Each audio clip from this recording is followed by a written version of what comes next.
1950 census will be released. And the questions vary from decade to decade, but for the most part, they've always asked questions about ethnicity or immigration, or the 1940 census asked, for instance, things like the highest level of education the person had. People are often asking about, whether their parent or grandparent graduated from high school, or how far was their education, and this census will tell you that. So it's a very interesting detail that was part of that census. I'm really looking forward to 1950 because it's the first post-World War II census, and there was a huge, change in everything after World War II, economy, housing, all kinds of things were going on. So when that one comes out, it's going to be very interesting, I think. And when it does come out, it will at first not be indexed or transcribed. So you'll have to prepare yourself in other ways. Basically, it's going to be browsable. So there are ways to determine if you know the address that your family lived at. You can use other sources to detect the enumeration district, and it'll take you right to where you need to go to just start browsing the pages. So that's one thing you can do. And then it sort of brings me to the next resource that I wanted to talk about outside of the census, and that is city directories. So we have at the library downtown and then online, we also have digitized city directories. So city directories are kind of like phone books without phone numbers. So the first one was published in 1827 for the city, and we have them digitized up through 1946 right now. And we have plans to get the more of the city directories digitized before the census, well before hopefully the census, through 1950. So that edition will be available as well. So if you don't know where someone was living in 1950, so that you can just determine their enumeration district, you'll have this as a resource, but it's not quite ready yet.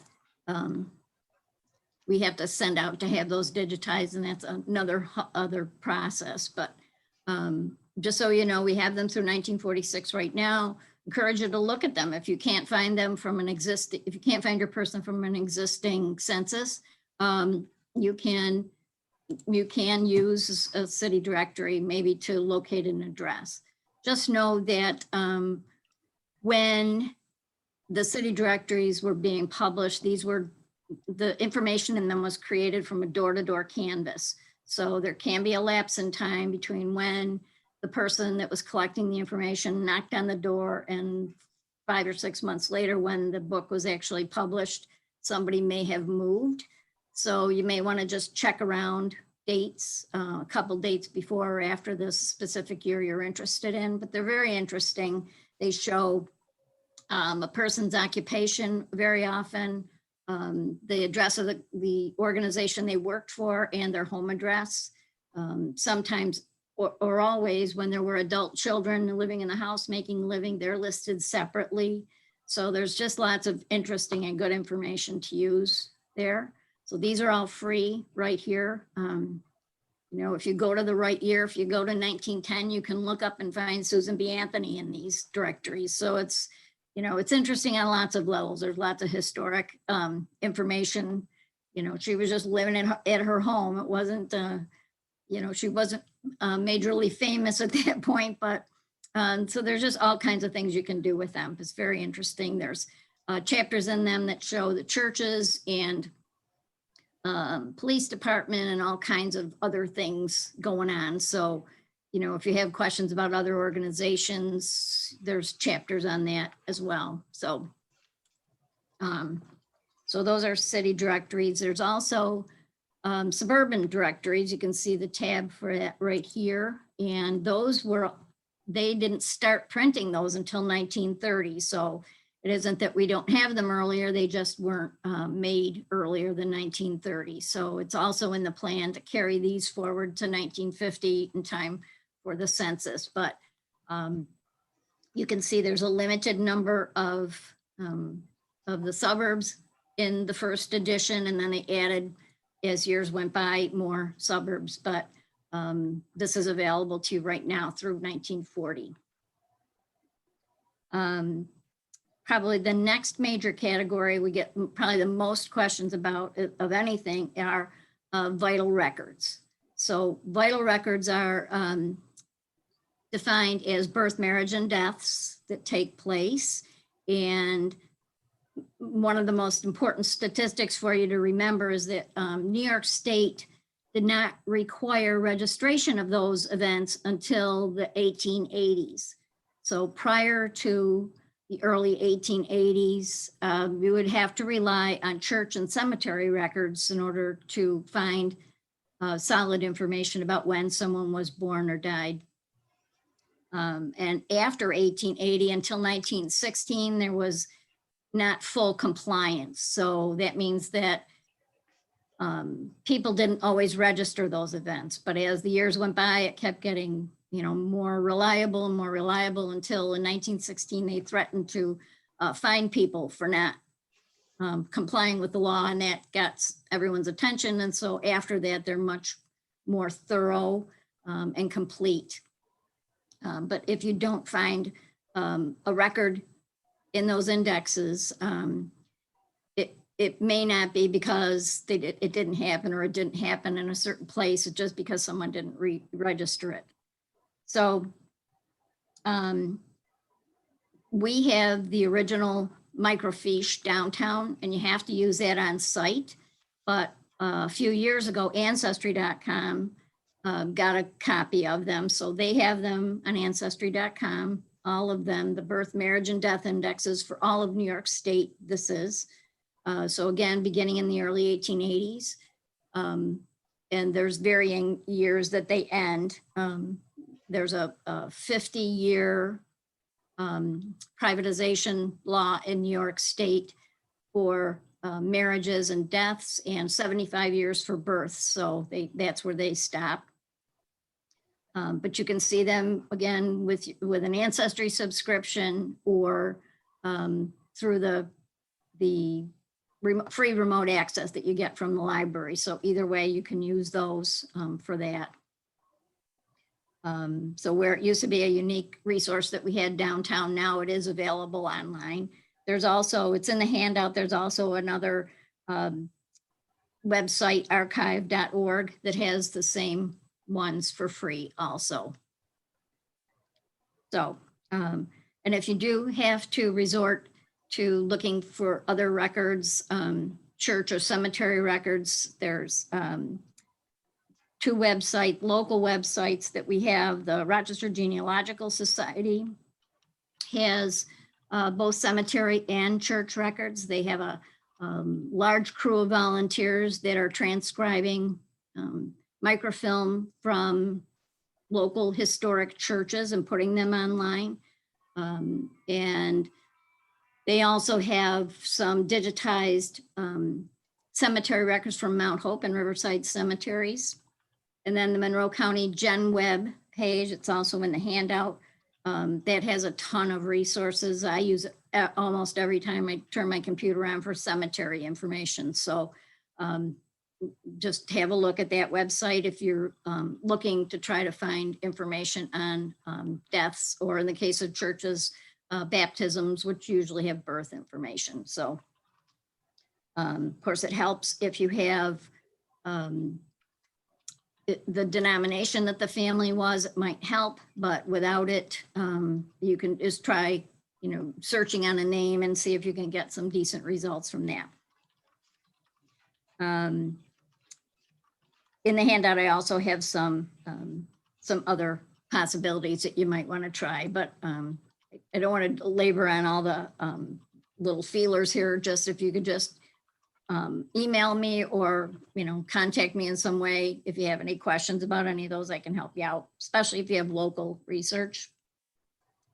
The next category, that I have in my major category list are newspapers. This is a very hot topic these days. So important to use newspapers for your research. The ProQuest newspaper database goes back to 1871. That's the one that we mentioned that Irondequoit offers it. We also offer it through Downtown. So it goes back that far. It's digitized newspapers from the Democrat Chronicle from Rochester. It also has some other Northeast state library or cities in northeastern states on there as well, but they're smaller newspapers. So you can try that out. Downtown, we have actually have newspaper clipping files that we've been keeping. We've stopped doing them now because of all the digitized newspapers, but this is another record that you might want to consider is, and you can look at this online. Oops. This right here, again, this is from the local history page. We have this Rochester newspaper index. So this is a project that was done in the 1940s for the WPA during the Depression years. They handed out money to have people index newspapers. And so here you can see we have it broken into a couple of groups, but from 1818 is the earliest through 1850, and then 1851 through 1897. So these are just indexes, but they will take you or give you information so that you can go to the microfilm that we have on hand, and we have all this microfilm from all newspapers. But let me just give you, hopefully this will load, not too badly here.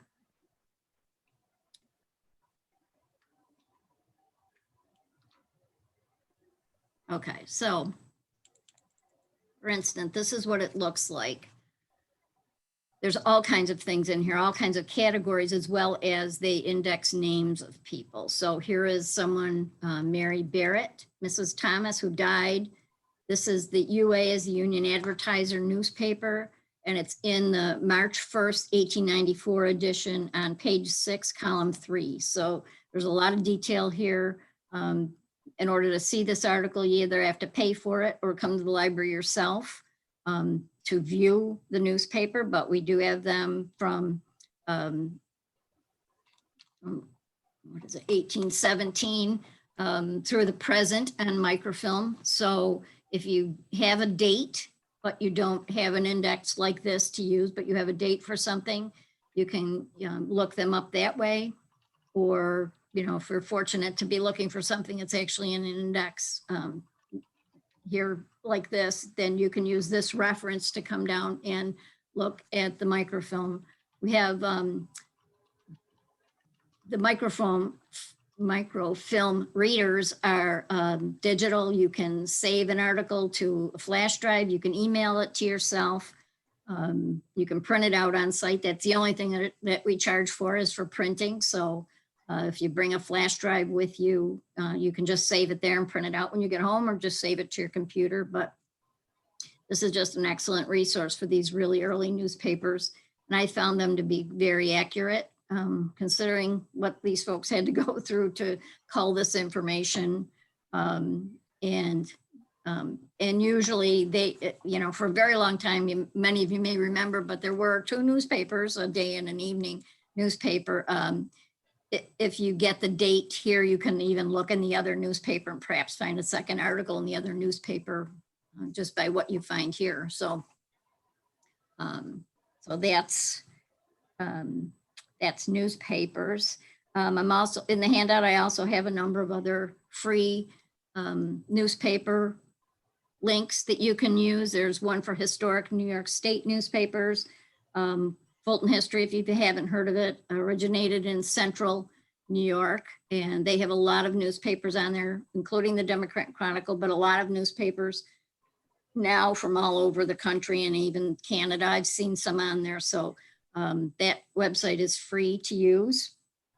There's The Library of Congress has Chronicling America newspapers. So those, I got the link for that on here too. That's another big one for other parts of the country. If you're researching outside of this area, that might be one to try. So think about newspapers. It's a big thing. They're changing all the time. They're adding content all the time. You know, go back to these websites, check them out all the time. There's just great information. You know, I think we know news isn't always perfect, but you know, if nothing else, what's in the newspaper is concurrent with the event. So it's got some value to it because just of the fact that they're reporting an incident as it happened and not looking back on it, you know, 100 years later. So think about that if you're trying to find someone in, find some information on someone in your family or just a historical event of some kind. And really the last bullet point that I wanted to talk about would be maps and atlases. So let me go back again to this. We have a number of maps that have been digitized and are online.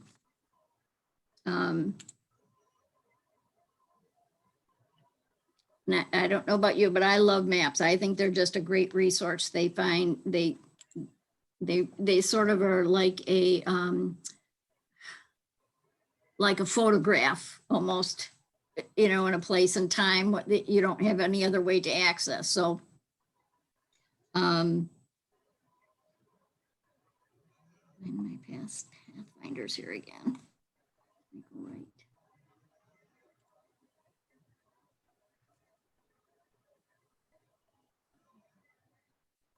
I have the link.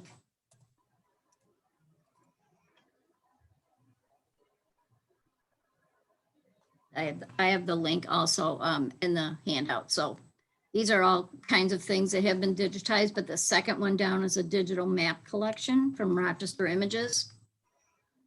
And really feel free, of course, to look at any of these, but the one that I think might help you out as much as anything are the plat maps. So these are pretty interesting maps. Let's see if I can get a page to load here.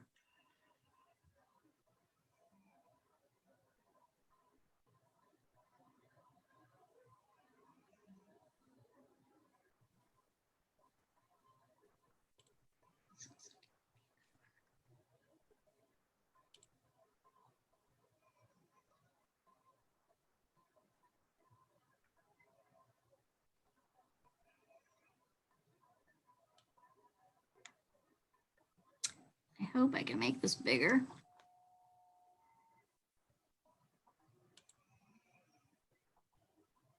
Okay.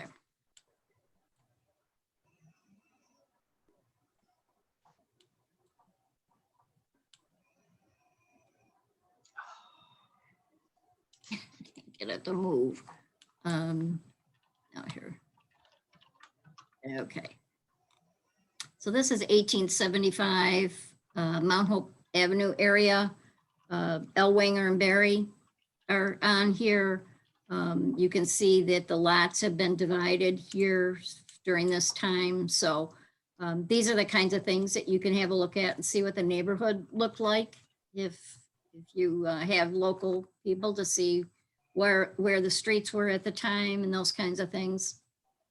The businesses, all those, you know, in relationship to the residences and all those kinds of things. So this is Mount Hope Cemetery, Genesee River. So these are just, you know, pretty interesting things to have a look at.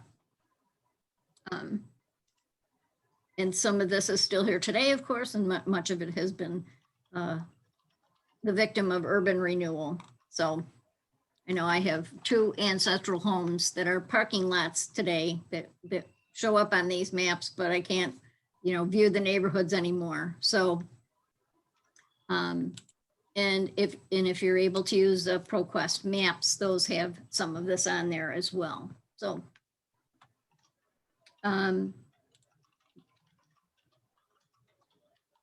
Rochester Images also has, you know, other things happening in it too.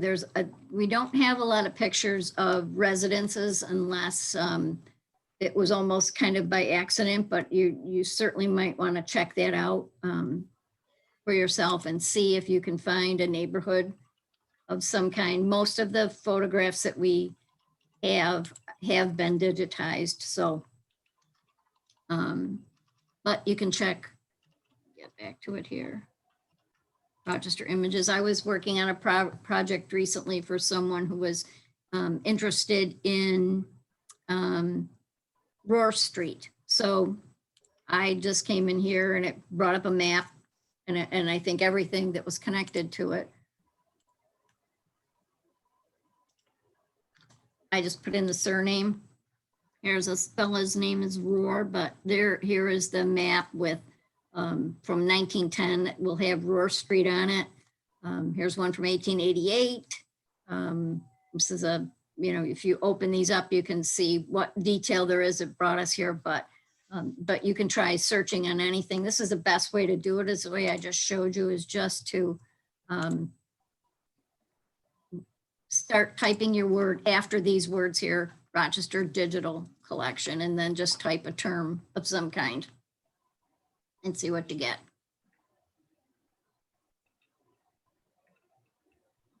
So there's lots of other stuff on the website, and I just encourage you to explore as much as you can and see what's here, what else is here. These were just the main categories that I wanted to be sure that you were aware of. And I think at this point, rather than keep going through this, maybe I'll just open up the floor for questions or see if there's anything else you'd like me to demonstrate for you.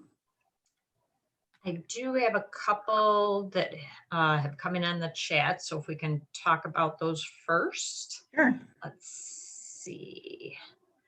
So just to confirm, Desiree had asked, what is the free subscription you mentioned at the start? I said it, I thought it was the Ancestry Library Edition that's available remotely at the various libraries.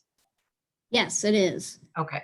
What you need to do is, if you're an Irondequoit resident, go to the Irondequoit Public Library website, and if you don't already have the password, you will request one from there, and then they will verify that you're an Irondequoit resident and send you a password so that you can access the database. If you don't live in Irondequoit and you live in one of the other towns, it would be the same process.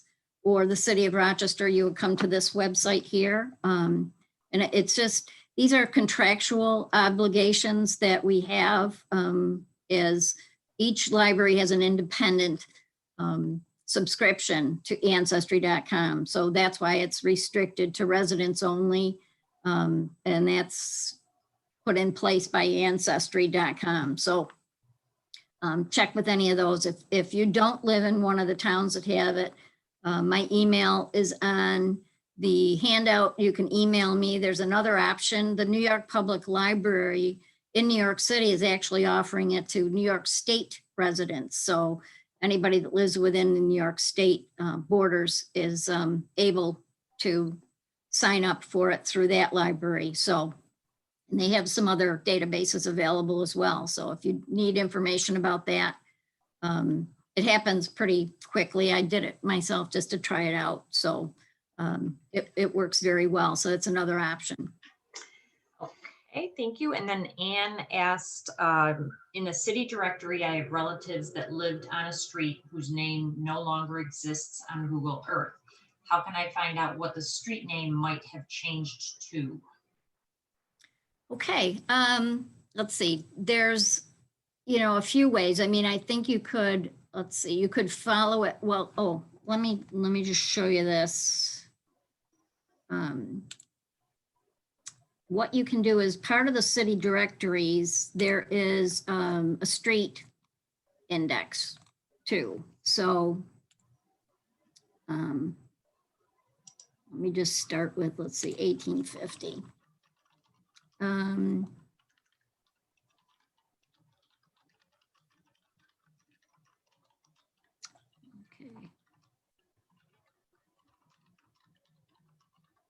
It's not gonna work. Let me start a little later.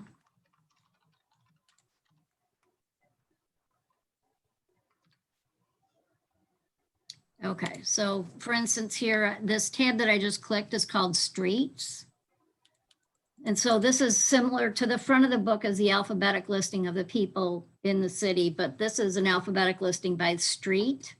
So what you can do is you can come to, for instance, if it was Ambrose Street, you could come here to Ambrose and you can see where it ran from.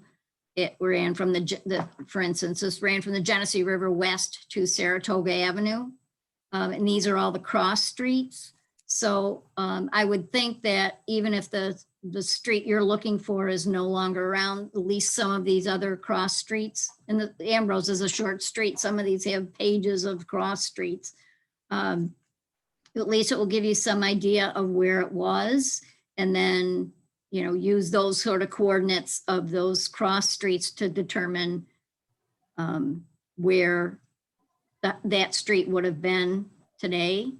And there are other websites. There's one called Historic MapWorks that requires a subscription if you want to download or save maps, but you can use it online to look at old maps and then overlay a Google map on top of it just to see, you know, exactly where streets are today versus in whatever year. So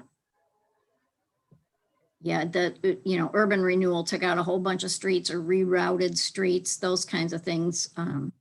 But I would think, you know, whatever street you're interested in would have been around, you know, for a number of years anyway, until that happened. So, and some they got renamed and sometimes houses got renumbered, but. Yeah.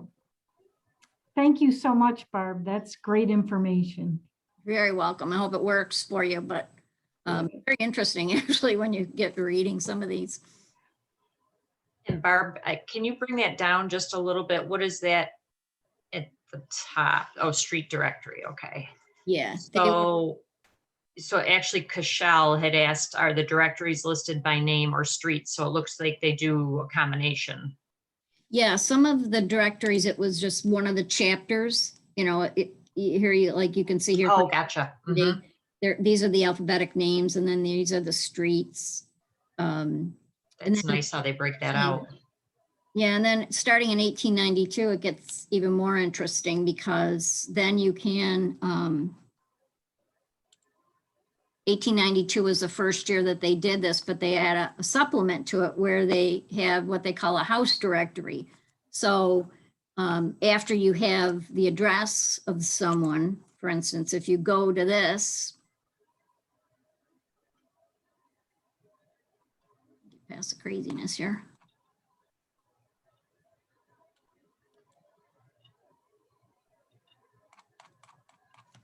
Thought I had it going there.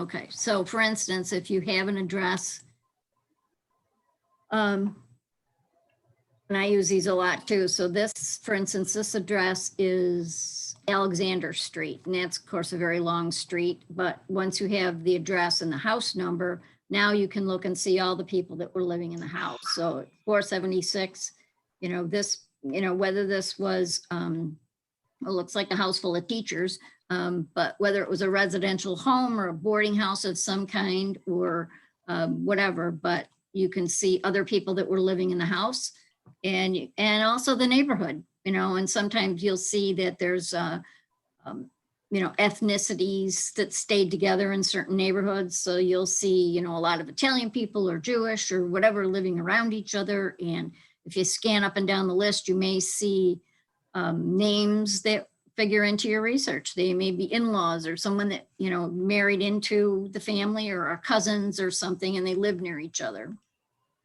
And it's also a great resource because people tended to live in the neighborhoods where they went to church and school and, you know, shops or owned businesses. So it really kind of helps inform you about more than just the household itself, but the community that people lived in.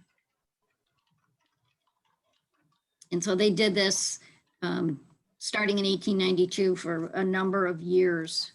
We stopped purchasing them. They're very expensive to buy, and the library stopped purchasing these in the early 2000s, I think, because they just became so inaccurate that they just weren't worth it anymore.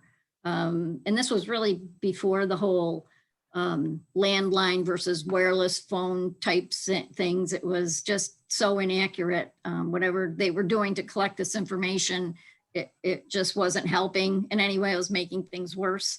I mean, in my own experience, my mother died in 1981 and she was still in the 2003 or 4 or something city directory. So, you know, if anything, it was more confusing for people to use. So, but these earlier ones were, you know, they didn't have computers. They just went door to door and collected this information. So it tended to be much more accurate. Like I said, though, the only caveat to that is that they did this door-to-door canvas in April and May, and then, you know, all these people had to come back to the office. They had to alphabetize everything and print it, and so it was several months later. So it may not be on point to the exact moment that your family lived there, but you know, if you take sort of an average over a few years, you may find some consistency that you can work with. Okay, and then from Desiree, she said she needs help finding her mother's high school and nursing school, 1950s in Brooklyn. And she also wants to know where she can, I think, where to post her mom's high school ring, I think, and wondered if classmates.com is reliable. Well, to the first question, the yearbook situation, Ancestry again has been crazy about getting yearbooks online. Mine's on there, you know, so it doesn't even have to be very historic, at least in my opinion. I'm not historic yet, so but you know, they've been collecting them from all over the country. So you might want to try Ancestry and see if you know the high school. Look for that, or if it's in Brooklyn, I would contact the library in Brooklyn and ask them, you know, what resources they have on site or digitized. They would surely know whether or not their local schools have yearbooks online or not. I would think so. You know, that's what I would do for that. And posting her ring for just to show, do you mean, or? Yeah, I'm not really sure. Desiree, if you want to unmute yourself, if you want to clarify that question. Okay, there's 2 follow-ups to that. Not only are we having difficulty finding the high school she went to, we have her class ring in our possession. And the insignia is very distinct because that also has, it's either a C, we believe it's a GHS, but it has the terms labore onore written above the high school insignia itself. And I know that's very unusual to find. And the second part of that, or third part, was we cannot find where she went to nursing school. Brooklyn Library is not only very slow responding, but they'll give you maybe a dozen other or 5 or 6 other references that you can check on your own. They're not extremely helpful. Okay. I've not used the Brooklyn Library, but I have, you know, had some give and take with the main New York Public Library. They seem to be very good with reference questions, so maybe you want to try them. I know they have an online chat thing that they do, as well as I'm not sure what stage they're at with reopening at this point, but they've been pretty aggressive or, you know, helpful, I think, with New York City questions. So why don't you try contact? They're very knowledgeable there about everything New York City. So, and I would think, do you know exactly where she lived when in her high school years? We know that it was more than likely in the Brooklyn area. Okay. Looking at some of the city directories, it hasn't been too productive yet, but we cannot find her mom's name. I found my father's relatives under his last name because it's an unusual last name, Mhm.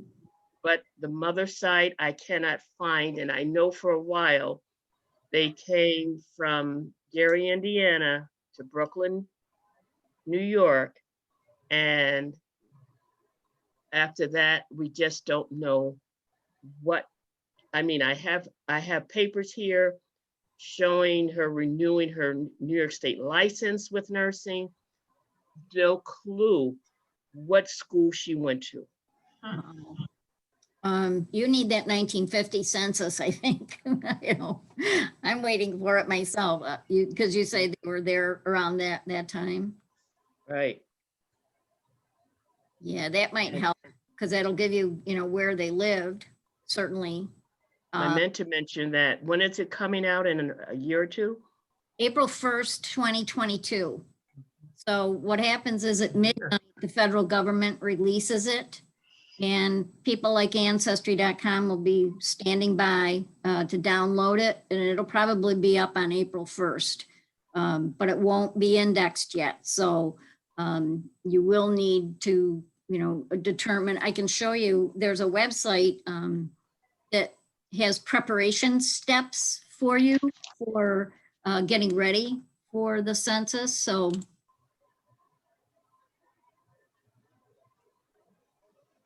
I don't have this in the handout, so make note of this. Steve, it's Steve Morse, MORSE.org. This is a great resource anyway. It has a lot of immigration information, but if you scroll down, you can see this, right, Steve Morse? I can see it. Okay, great. But if you scroll down here to the US Census, this 1950 map, I think this is the direct link to that I want, no. That's a description.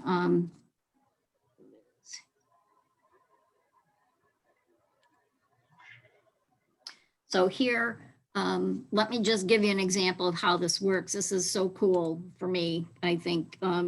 I'll just put in a Rochester address so you can just see how it works. But so you put in the state and then you put in the county. And then these are the city of Rochester and the towns that you can use at this point. So if you put in Rochester and you look, these are all the enumeration districts for Rochester. You know, you don't want to be going through all of that. So if you just put in a street, for instance, this is one that my family was living at, so I've got a little experience looking this up. So I'll just put in Norton Street in Rochester, and now I've got this many. And then the next step is you just put in a cross street. So in my case, this narrows it down pretty quickly. If I put in Norton near Culver Road, now I'm down to 1. So once the census comes out, then I can just click on this link and browse through the pages. It's not attached yet because of course census isn't out, but that's just how you can prep ahead of time for the census, is to use this step-by-step website to limit the search. What happened was in 2012, when the 1940 census came out, Ancestry in particular, and it will be for free on Ancestry, whether you have a subscription or not. And it will also be free from the National Archives and many other places. But Ancestry in particular, they will recruit volunteers. They'll probably start asking for that, for people to volunteer in the next several months to start transcribing those handwritten pages. But in the meantime, waiting for that to happen, this is what we have to do. So in 2012, they projected that they would, based on the number of volunteers they had, that they would be fully transcribed by the end of the year.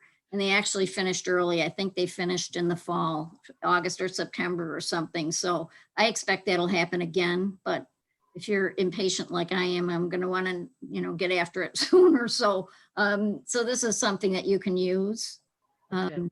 If I'm not mistaken, Ancestry, that's one of the first places, we're members forever, but one of the first things we looked at were the yearbooks. And if I'm not mistaken, I think that's a separate subscription or fee that you have to pay to access that. Not anymore. No, it's part, Okay, it's okay. developing, no. Because I was directed to classmates.com. And that's another fee you have to pay to hopefully find a yearbook.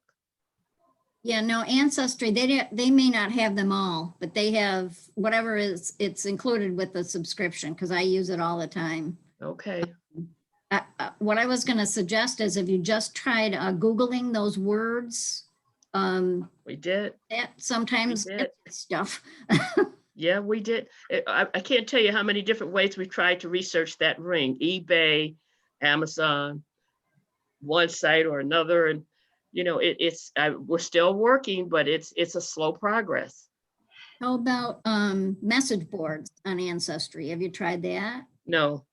Every, let me just see here. Here I have, this is my personal subscription here, and I have certain ones bookmarked here, but you can post on message boards Good. a question. Yeah, I think you can also put pictures or A picture.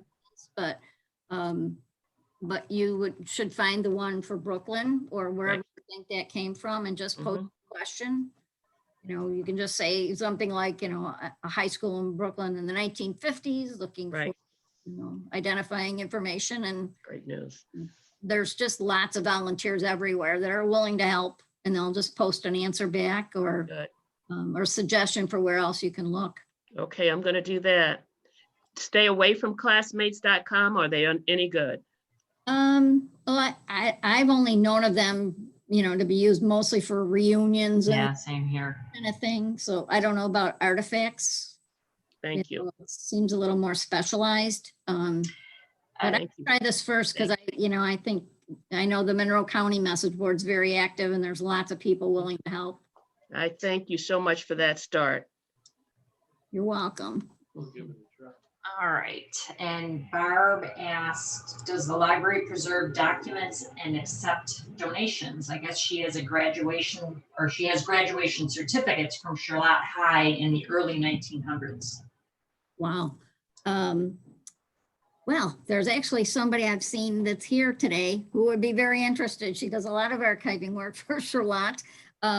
But you know, I'm not sure about individual certificates, but they do accept artifacts. So I don't know, Marie, are you still here? Do you want to speak to that or? Yeah, anything like that. If you wanna scan it, and you can either send it to Barb or to me. Monroe County Gen Web too. Dick Halsey does a lot of information, and he shares it with other people that it pertains to, depending on what town it belongs to. So yeah, anything like that. I mean, I also volunteer at the Lighthouse and Greece Historical Society. So we collect things to do with Charlotte High School. Excellent, thank you. Kashal asked, does Ancestry have naturalization papers? Yes, they do. They don't have everything, but they have some early naturalization papers. Family Search, which is the Church of Latter-day Saints, they also have naturalization papers. I don't know that they have a whole lot from Monroe County. Those pretty much everywhere, I think, those records are kept at the county level. So in Monroe County, you would have to go to the Monroe County Clerk's office where they are microfilmed, and it's sort of self-serve. You just take the roll of microfilm over to a reader and you can view the documents for yourself. So depending on the year, there are some very old, much older ones that are online, but you may not find naturalization as easily as other immigration passenger lists and those kinds of things. Those have been pretty much, for instance, Ellis Island, Castle Garden, all of those passenger lists are on Ancestry now. You can also go to their separate websites, but it's much better, frankly, on Ancestry than on the Ellis Island site. So take advantage of that. I'm sorry. Jean asked, how would I find information about Hamlin and Hilton? Well, what sort of information? Census records are first place I would look for sure. Every town has a historical, either a historian or a historic society usually that can help with early information. But I know I would start with the census and make sure I went through every one of them to find out exactly where folks lived. You might want to consult maps because those borders changed also. You know, the Charlotte at one time was in the town of Greece. Now it's in the city of Rochester. So those record repositories change over those time periods. So This is Jean, and what I'm trying to find out is my father grew up on a farm, or his his parents did, and he didn't know the address or anything, and we haven't been able to find it. We have no clue. I mean, he and I rode around Hamlin and for a long time to look for it, but he couldn't remember anything. So how would we find out? I have the names of the grandparents, so could I ever find out where they lived out there? well, you know, I would, like I said, I would use the census first, whatever, you know, census is closest to this time Okay. period. Because it'll tell you what the town or the jurisdiction is. And depending on the decade, it very often has the street name written in as well. So you can start with that and then, you know, look at maps or other things to try to determine exactly you know, where that property was. Okay. But the All census right, thank you. is very good for that, you know, and you could look in, like, say 1920 and 1930 and see if they're in the same place both times. Mm-hmm. Okay, and then Kristen asked, what is the best site to find immigration information, ships, naturalization, etc.? Looks like that Steve Morse looked like a good one maybe, or? Yeah, he has a lot consolidated on here, and he makes note of what you can see the little $sign here if you have to have a subscription or whether it's free. So this is all kind of consolidated. You know, the one-stop shopping, he keeps saying it, but Ancestry has, you know, as much as anybody that's available these days. So if you have, you know, either your own subscription or you take advantage of this access remotely now, it's really the best place to go. Ellis Island and Castle Garden. Castle Garden operated out of, was the main port of entry in New York City prior to Ellis Island. So, you know, Ellis Island took over after Castle Garden closed. So there is a separate website for that, but you have to look up everyone individually. In Ancestry, you can look up one person and then look at the passenger list and see who they were traveling with and get other information. During different periods of time, people either had to, you know, give a contact from the country they were coming from and the person that was sponsoring them when they came to the US. So there's other information depending on the time period that's included in those passenger lists. So it can be very informative to look those over carefully. And like I said, you used to be able to see the images on the Ellis Island site, and you can't anymore. They don't provide that. So again, it's back to Ancestry, who's got all the images. Okay, and Lori asked, I think Desiree, this was a question directed at you. What was that school motto? I don't know if she had a resource to help you look, or Unmute. Unmute. Honore, Honore, on the top side, labore, Labore, which they translated into honor and work, or work in honor. And that was very unusual because none of my brothers or I have rings that say anything like that. interesting. Yeah, I wonder if it's like a school motto or something, or an individual, you know, special ring or something, but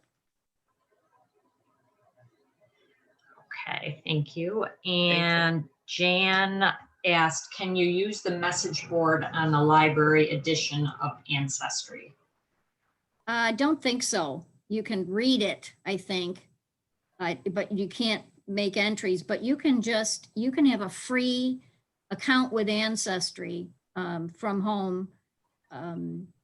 It's basically a registration. So if you ever want to take a DNA test or use it for other things, you'd want that anyway.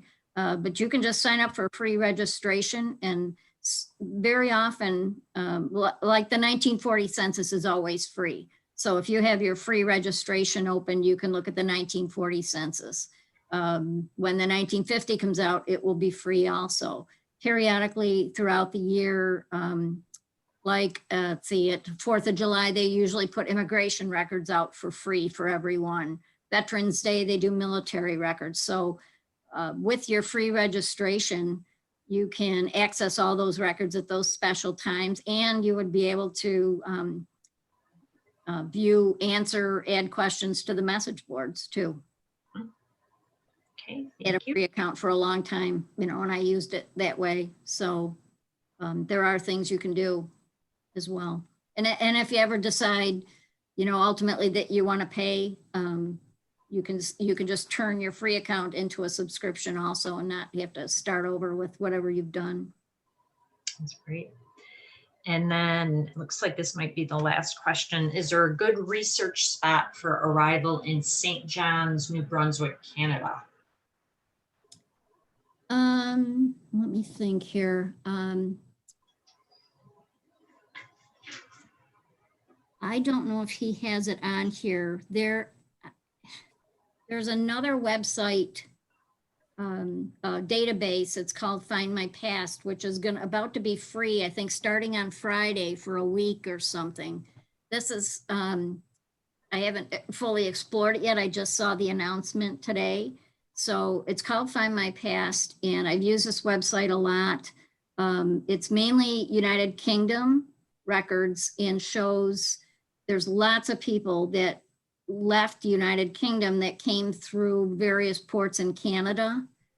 My grandmother was one of them. It was a place I found her passenger list that no one else had, because she came through Canada. So maybe that. Beyond that, I haven't explored anything that specific. So, I guess I would do what I do with everything, is just do a Google search and put in that information and put, port or immigration or passenger lists maybe from that town. Something will come up. I know there's a great website in Canada, the Canada Archives that in Ontario, Canada, that has a lot of information. I'm not sure how far outside of Ontario they go, but if you just do a search for that, see what they have. Thank you. And one more question came in. Are records that were formerly kept at Nazareth now at the library? I'm wondering if that's Nazareth Academy. I'm not sure. If you mean the Catholic Church records, there is a series of microfilm for the local historic Catholic churches, and they have a copy of them, and we also have a copy of those microfilm downtown. And you do have to use those on site. Those aren't digitized or available any other way, or nor will they be, I'm sure. Catholic Church is not allowed that, so you have to view the microfilm in person yourself. Actually, I guess it's Nazareth College that they were talking about. That's the only record that I know of that's a public record. I don't know if they have something else more specific, but I know the Catholic Church records were a big one that people were looking for, and it was hard to get to at the college. So they allowed a copy to be made that we have at the downtown library. Okay. They may also have it at the Family History Center on Westfall Road. I'm not sure. I think they have them there. They're still closed for the pandemic, but. Okay, Eileen put a response to that. Deborah Genetos will know. She's an Nazareth librarian, and she put on the chat the email of Deborah. So, Bill, if you want to get that information from the chat. And then I think this has to be the last question. Is there a way to transfer what you find on the library Ancestry site to your free Ancestry account? Yes and no. If you mean a family tree, if you're building a family tree, for instance, if you find, let's say, a census or some type of record on the Ancestry account, you can enter that information manually into your tree. You can put, the description of the 1930 census and put the information for the person.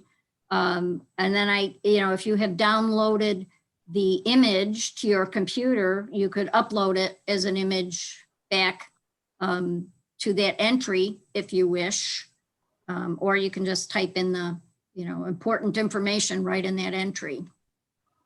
I mean, I have a subscription and I just attach the census to it, but I have records I found from other sources that Ancestry doesn't have, and I just fill them in manually.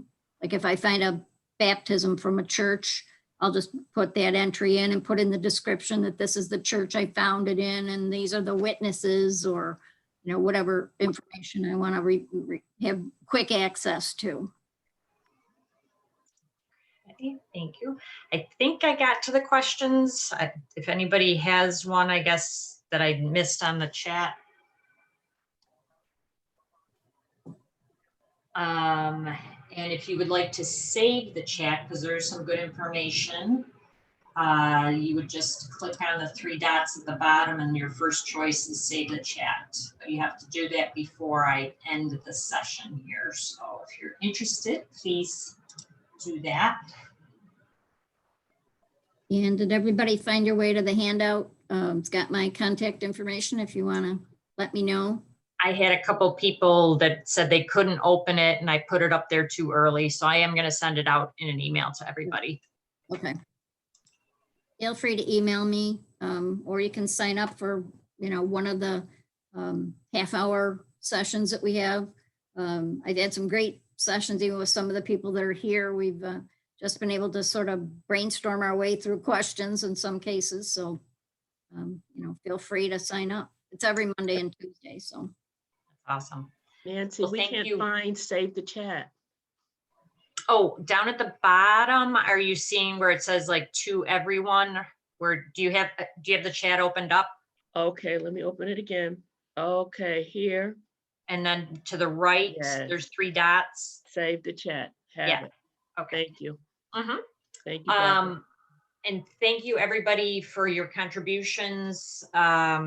I think this makes it a more successful program when we're hearing from the program presenter and the people that are sharing their experiences in the chat. So I do appreciate that as well. And I will send out the handout on an email to everybody. And I will let you know this is being recorded. I will let you know when that's ready to be viewed. If you would like to watch it again, it will be uploaded to our YouTube channel. And I will send out information about the May meeting as well. So I hope everybody has a wonderful evening. Thank you again, Barb. You did a wonderful job. Really Nancy? appreciate it. Nancy, Yes, quick thing about saving the chat.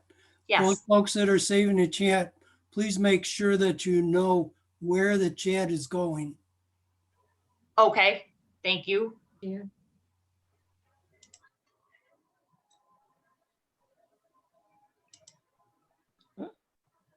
So if you save the chat,